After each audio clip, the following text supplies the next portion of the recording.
Hey, do you need to cool yourself down from the summer heat? Have you always dreamed of discovering new alien fauna and flora?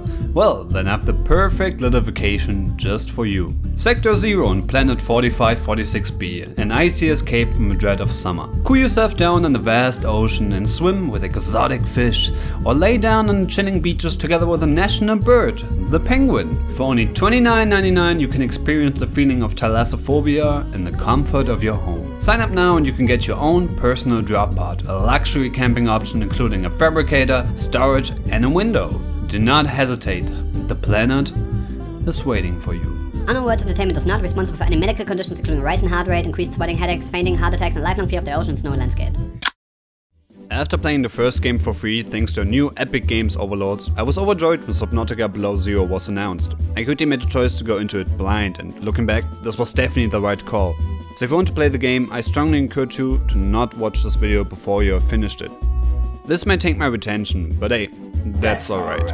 I made a short and sweet review that is spoiler free if you want to know if the game is worth your money. It is down in the description and also in the pinned comment. So now is your last chance to stop the video and leave before we go on a trip to 4546b. For everyone else, get cozy, grab some snacks, maybe some drinks and get ready for your virtual vacation.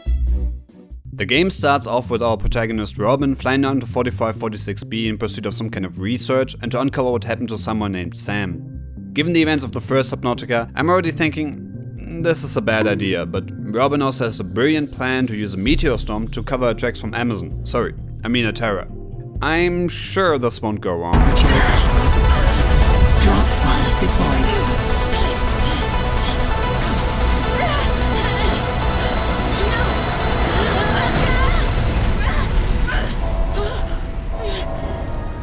Well, at least we're now in control and off to search for our drop pod. This is also where we make first contact with a new game mechanic. Since we ditched the more moderate climate of the first game and are visiting the alien Arctic, there's now a temperature meter.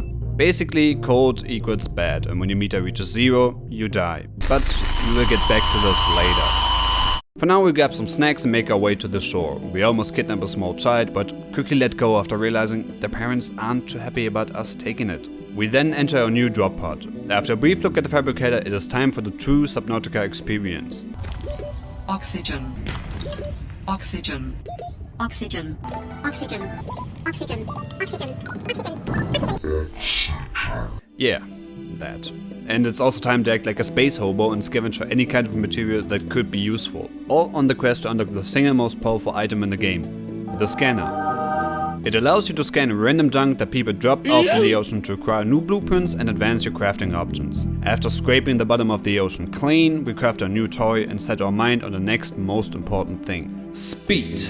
Because right now, we are slow and no one wants to roleplay as a sea slug for 20 hours.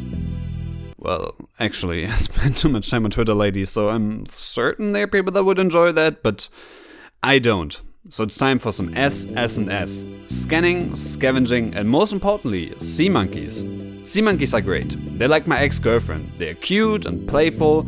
They even give you gifts sometimes, and they also steal stuff when you're not paying attention. Anyway, we craft a sea glide, which gives us the freedom to go out and explore even further. By checking out the surroundings of a conveniently placed emergency cache, we receive an SOS in Morse code.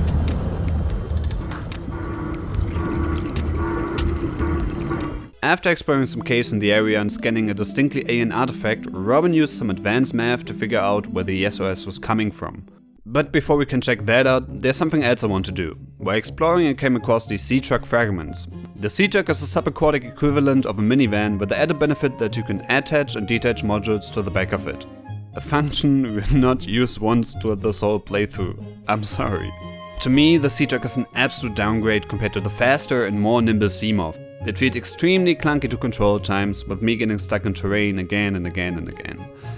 This is not helped by the fact that it is slow. Maybe that is so the bigger creatures actually pose a threat and you're not just able to outrun them every time. But if that's so, why not make the creatures faster and let me be a speedy boy? I can't tell you how much of my time was spent just driving around at a snail's pace. And believe me, I am not the only one.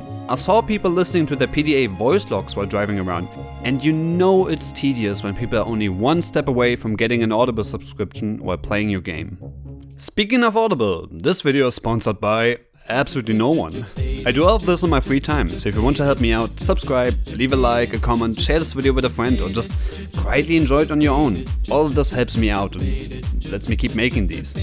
Anyway, back to the content.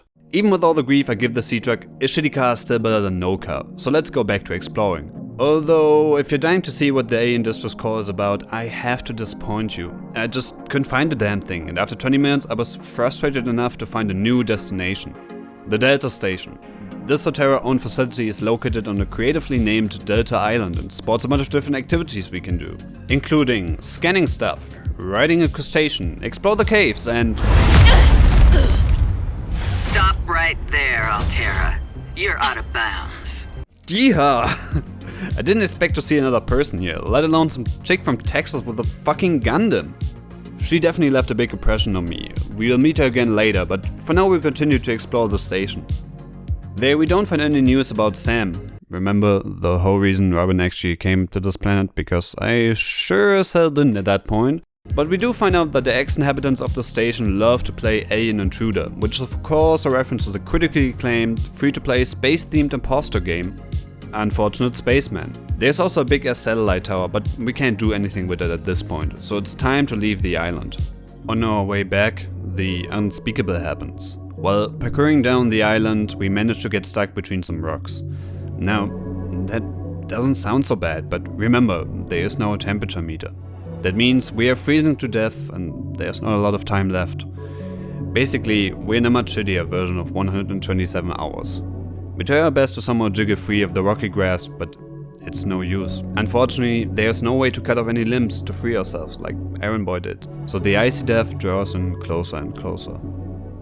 But I refuse to give up that easily. After a quick Google search, I performed the hidden ritual to unlock the console.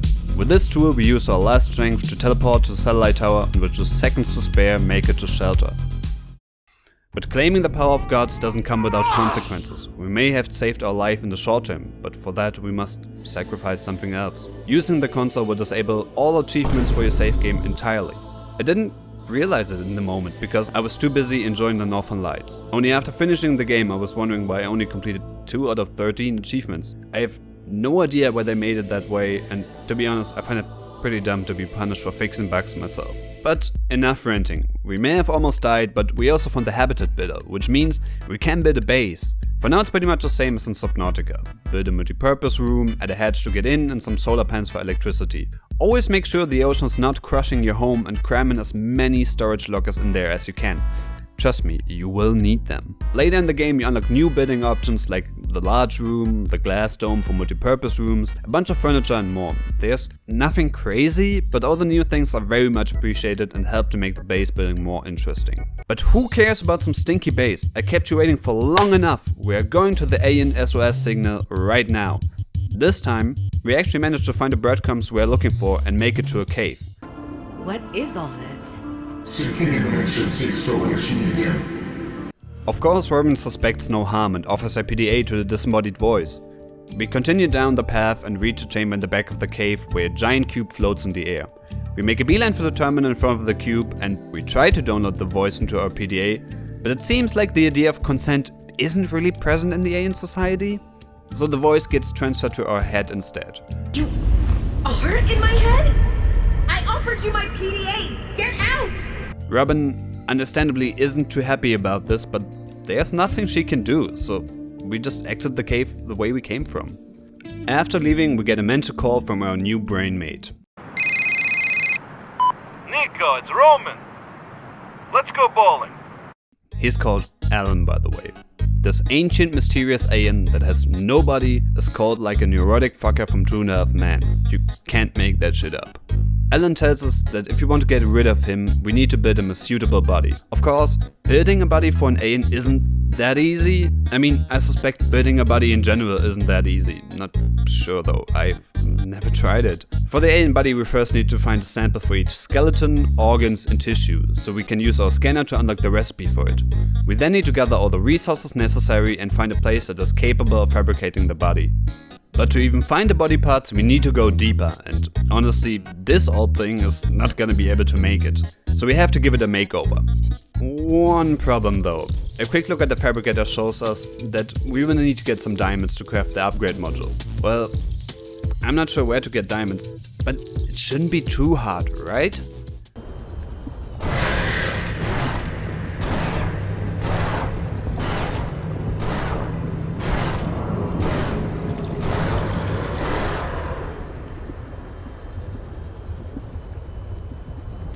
Well, that was painful. We spent hours searching for diamonds and being hunted by the wonderful fauna here, but we got the upgrade in the end.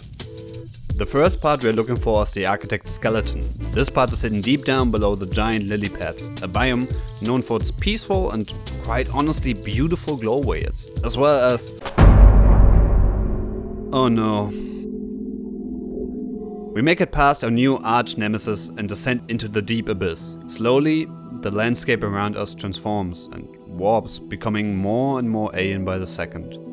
The cold blues of the ocean begin to shift into a warming orange, and red flowering spores appear around us. As we progress further, a grey substance, maybe moss or even mold, begins to cover the ground, and rose-colored flowers as big as a seatruck appear. We descend further into these strange caves until we find what we are looking for, an alien pillar, a sign that we are on the right track. Following the breadcrumbs, we arrive at our goal, another architect cave. It is small but still beautiful, a little safe haven complete with a waterfall and a statue. And right there in front of the statue lies what we came for. We scan the architect's skeleton and leave the cave to return home. While on the way back, we make a quick detour to visit our new... friend? Margaret. We enter her base with the moon pool and damn, I didn't mention it the first time, but the prawn suit looks absolutely awesome. As we open up the airlock,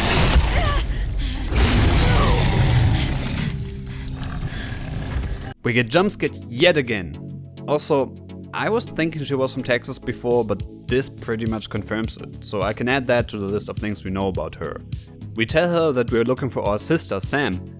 Oh, yeah, shocking reveal, the person we're looking for is actually our sister. Maybe that has been mentioned before, but hey, here you have it. But Margaret doesn't want to talk to us, because she still thinks we're with Altera. So to prove ourselves, she wants us to turn off the big satellite tower on Delta Island. She says it's so Altera can't spy on her anymore, but I just think she's on board with the whole like 5G makes you sick meme. She then just leaves the room and refuses to elaborate any further.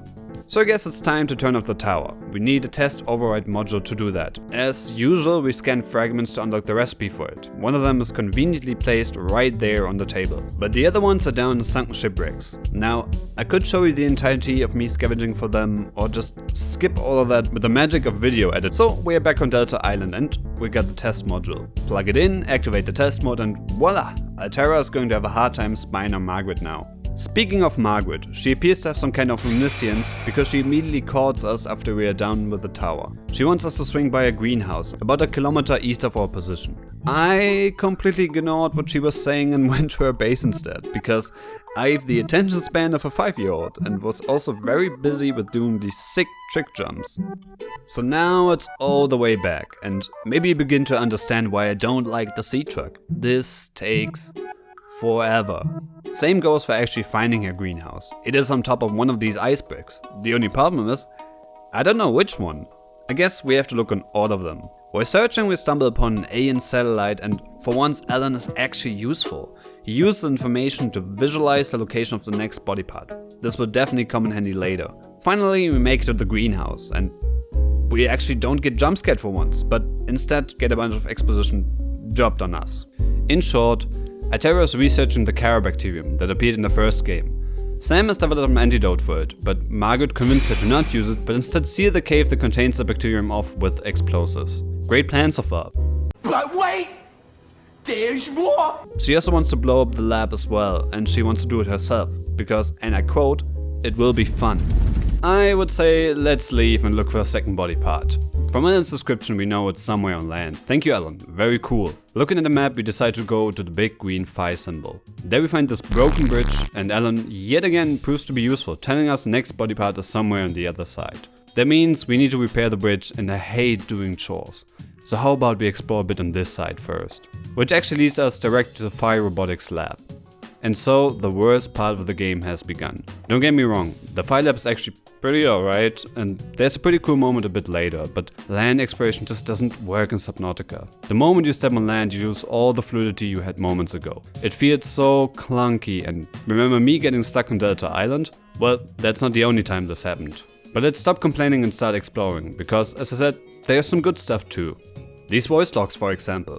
The OG Subnautica never shied away from throwing some jabs against the way big corporations work, with my favorite being this one.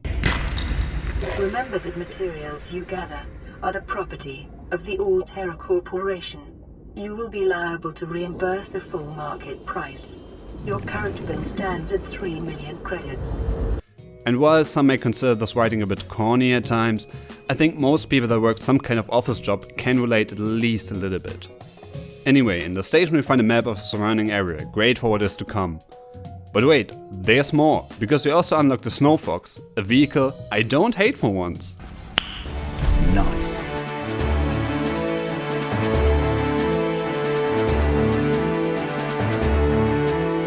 And I got lost. I have no idea where I am, and this map is making things even more confusing. I also think I got some form of PTSD from the constant PDA announcements. Dangerous weather approaching. Seek shelter. Yeah, I know dangerous weather is approaching. What the fuck am I supposed to do? Well, maybe besides not standing out in the open like dumb as I am. So we enter the cave.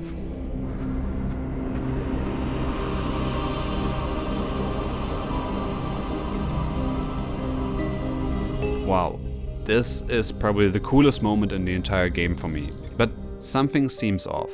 Ellen senses death and we find Sam's necklace. It is pretty obvious she died here. There's no way for us to save her, it's way too late for that. So the only thing we can do is finish what she started and cure the Leviathan. We know that Sam hid the antidote somewhere around here and also that we need a spy penguin to reach it.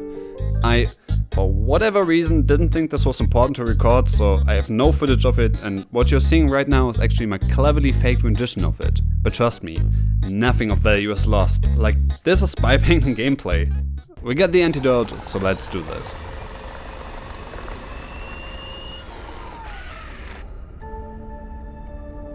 I believe the antibacterial agent was effective. Without it, the bacteria could have spread. Now it cannot. Your sister's memory will live in you through this gesture. And that's the end of Sam's story. No plot twist, no final goodbyes or big celebration after getting rid of Kara. And somehow, this is very poetic. Death is often unexpected. It's not like in the movies, no time for final words or to say goodbye. It leaves you empty and alone, just like this ending does. But I also think it's fucking stupid, because these were not the words going through my head while playing the game. The only thing I could think about was, that's it? Yes, you can interpret all those things into the ending. But the much more likely explanation is that somewhere between the big structural and story changes that were made during early access, this ending just fell off. And to me, that's fine, because we still have an A and J Vic from our head. So let's go and get the next body part. That means I have to do my chores and repair the bridge. This is pretty similar to disabling the radio tower. Scan the canister to get the recipes, scavenge for materials, and you know the rest. It's time to go deeper into the island.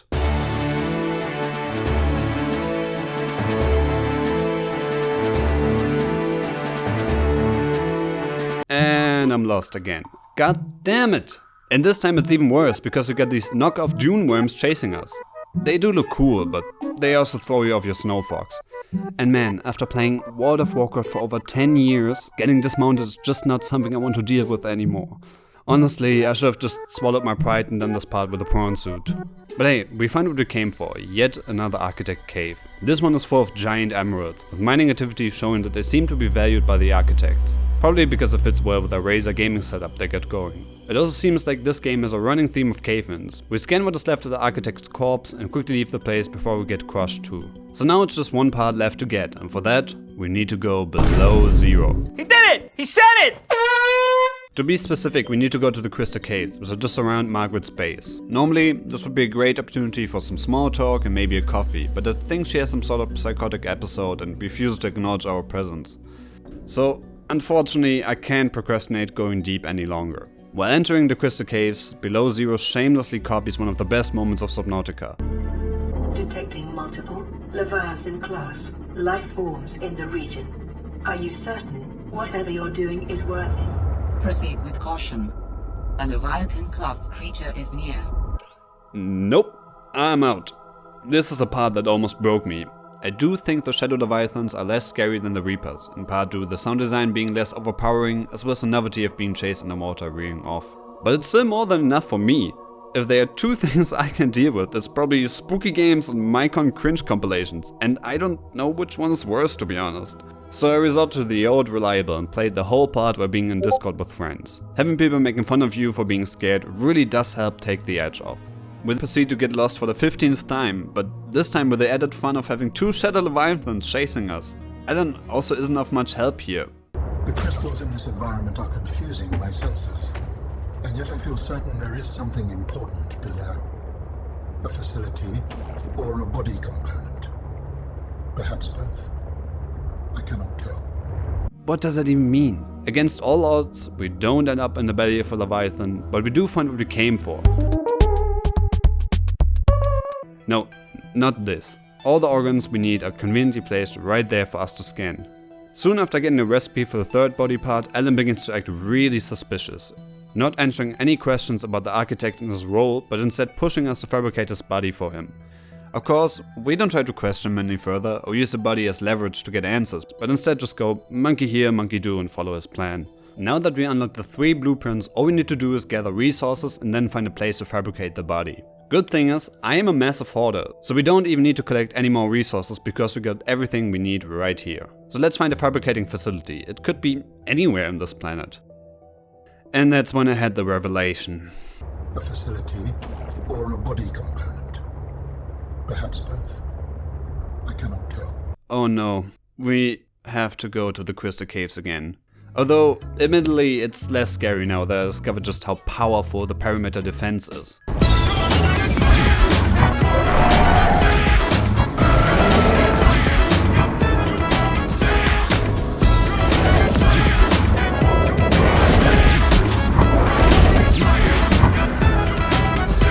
And yet again the landscapes around us transforms. The purple crystals are getting replaced with deep red ones and strange fauna sparsely covers the ground. We find a build-a-body facility and start the production process. Fabricating the body is used to dump a bunch of Alan's backstory on us. He was a scientist tasked with curing the Carobacterium. They made the discovery that the Sea Emperor Leviathans produce an enzyme that is capable of temporarily averting or even curing the bacterium. Great, but what they didn't realize is that experimenting on a bunch of young Sea Emperors is probably not the best idea when there are still fully grown-ups around. The lab was destroyed and the bacterium got out, infecting the whole ecosystem of 4546b. That's why Alan is so focused on getting his body back. He wants to go back to his homeworld and make amends for his failures. We transfer his mind into the body and activate his RGB for enhanced performance. I am not gonna lie, he does look like some kind of Destiny villain though. Robin, after learning about her sister giving her life to stop Kara, is determined to help Alan and go to his homeworld. He gives us the location of what he calls the gate and tells us to meet him there once we are ready to leave the planet. I think it's clear to everyone that ever played a video game that we reached the end. But we still have a mission to accomplish before going to the gate. See, this planet is home to some of the most horrendous and disgusting creatures imaginable, and I'm of course talking about the Cryptosaurs. These predators are little sanity-draining monsters. They are loud and obnoxious, and I hate them. I can't leave a creature like this roam the world for any longer. But Subnautica has no weapons, so what can you even do, you may ask? See, I have an idea. All this resource hoarding wasn't for nothing. I actually planned for this since I first encountered them. It is time to build a nuclear reactor. Of course, in the beginning, all this is gonna do is supply our base with electricity. But after I leave the planet, with no one to take care, it is only a matter of time before it begins leaking radioactive material, making the whole Sector 0 uninhabitable and sealing the fate of the Crypto Bros. That is the true endgame of Subnautica. And now with this little problem solved, it is time to leave the planet. Arriving at the gate, we see that Alan already made his way over here. About how, I have no idea. We follow the way and enter the green Stargate.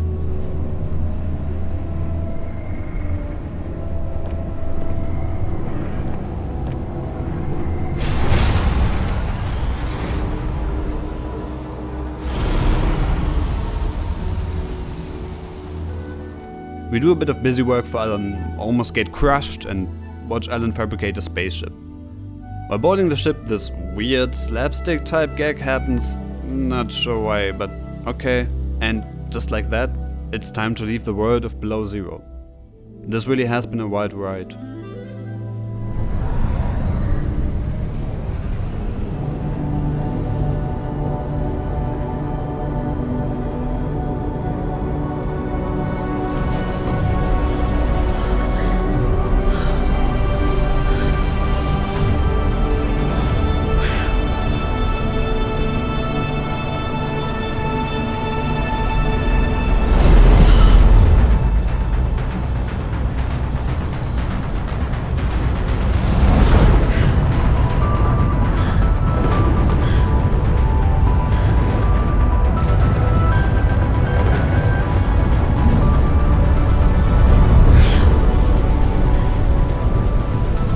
And if they survived? With you, I am ready to face whatever awaits.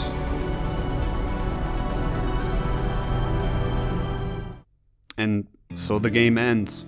But I have some more thoughts for you. One thing I really want to say is that even if parts of this video may be kinda negative and I showed some stuff that annoyed me a lot, I still love the experience. There's this absolutely unique atmosphere to Subnautica games that is hard to describe.